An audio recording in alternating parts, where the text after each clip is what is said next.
Selamat berjumpa kembali Bapak Ibu, saudari-saudara umat beriman terkasih dalam Tuhan. Salam sehat, berlimpah berkat.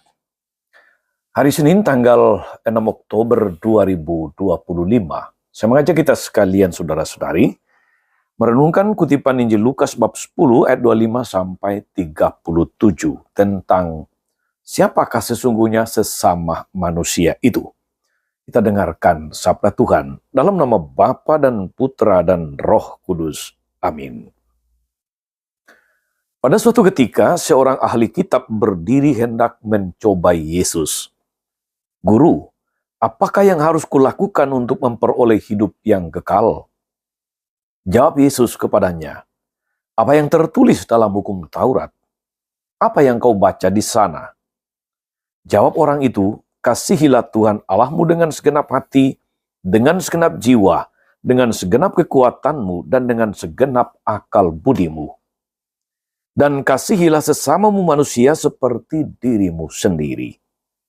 Kata Yesus kepadanya, benar jawabmu itu, perbuatlah demikian, maka engkau akan hidup. Tetapi untuk membenarkan dirinya, orang itu berkata lagi, dan siapakah sesamaku manusia?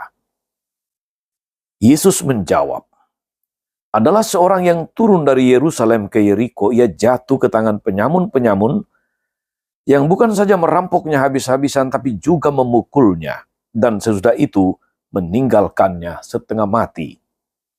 Kebetulan ada seorang imam turun melalui jalan itu. Ia melihat orang itu, tapi ia melewatinya dari seberang jalan.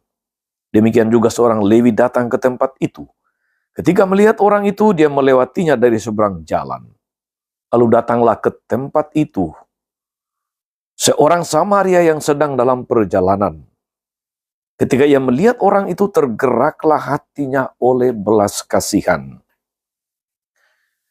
Ia pergi kepadanya lalu membalut luka-lukanya.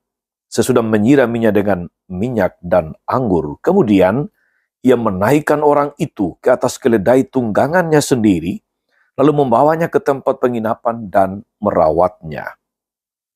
Keesokan harinya dia menyerahkan 2 dinar kepada pemilik penginapan itu. Katanya, rawatlah dia, dan jika kau belanjakan lebih dari ini, aku akan menggantinya waktu aku kembali. Menurut pendapatmu, siapakah di antara ketiga orang ini adalah sesama manusia dari orang yang jatuh ke dalam tangan penyamun itu? Jawab orang itu, orang yang telah menunjukkan belas kasih kepadanya. Yesus berkata kepadanya, pergilah dan lakukanlah demikian. Demikianlah sabda Tuhan. Bapak Ibu saudari-saudara umat beriman terkasih dalam Tuhan, setelah memberikan pengajaran tentang perintah kasih, Yesus memberikan jawaban atas pertanyaan dari seorang ahli Taurat mengenai siapakah sesama manusia itu. Jawabannya sangat mudah, sangat gampang. Namun yang paling penting adalah justru kata-kata terakhir dari Yesus kepada ahli Taurat itu. Pergilah dan perbuatlah demikian. Saudari-saudara umat beriman terkasih, menjadi sesama bagi orang lain itu bukan soal wacana, bukan soal diskusi, melainkan sebuah tindakan cinta yang sederhana dan praktis.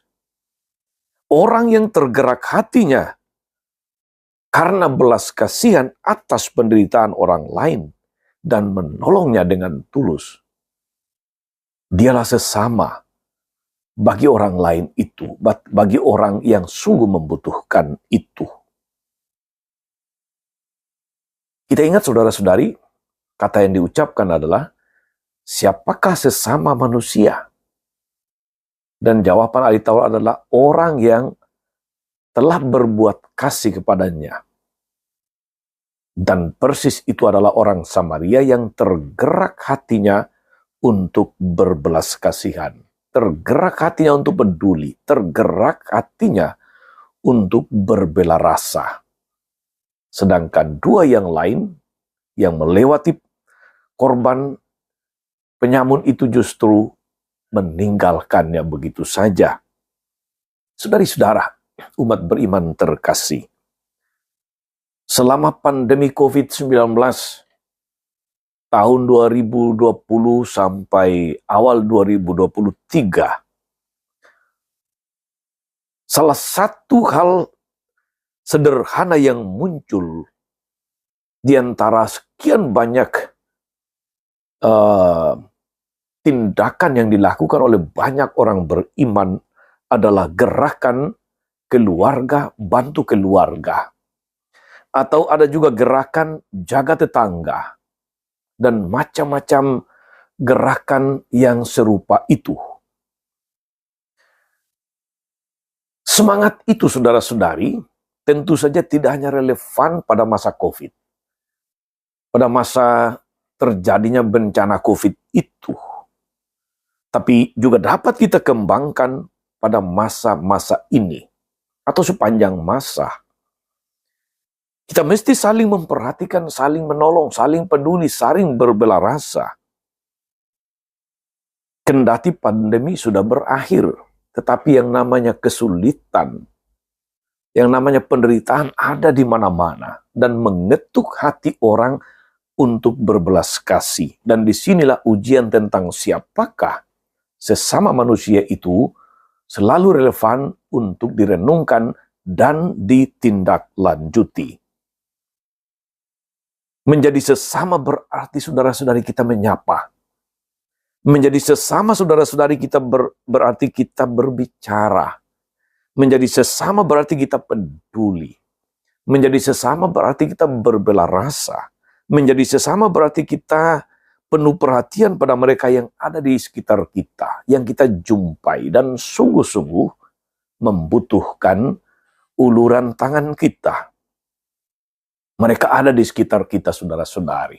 Mereka tidak jauh. Apakah itu di tempat kerja, di keluarga, di lingkungan, atau di mana saja Anda berada. Siapakah sesama kita? Dia adalah bisa jadi pasangan hidup Anda. Dia adalah saudara Anda di komunitas. Dia adalah tetangga Anda. Dia adalah teman satu paguyupan. Dia adalah teman satu RT, satu RW, satu lingkungan, satu paroki. Bisa jadi. Dia mungkin adalah teman kerja kita, rekan kerja. Mereka menjadi sesama bagi kita ketika kita membuka hati pada hidup, pada pergumulan mereka. Maka seruan Yesus kepada sang ahli Taurat menjadi juga relevan untuk kita semua.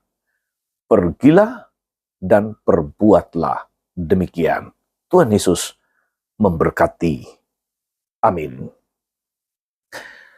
Tuhan Yesus Kristus, kami bersyukur atas firman-Mu yang meneguhkan penghayatan iman kami, bagaimana kami harus mewujudkan iman itu dalam bela rasa kepada sesama yang lebih-lebih sedang sangat membutuhkan sapaan, membutuhkan dukungan, membutuhkan uluran tangan kami. Kuatkanlah kami agar kami tidak hanya berwacana, berdiskusi tentang sesama, tapi lebih-lebih turun tangan untuk berbuat kebaikan, untuk peduli, untuk berbela rasa. Terpujilah nama-Mu sepanjang segala masa. Amin. Saudari-saudara sekalian, berkat Allah turun atas saudari-saudara, atas mereka yang kita doakan atau kita janjikan doa. Mereka yang sakit dan menderita, skala rencana, karya, dan pelayanan hari ini, Bapa dan Putra dan Roh Kudus. Amin. Tetap sehat, teruslah menjadi sesama bagi yang lain.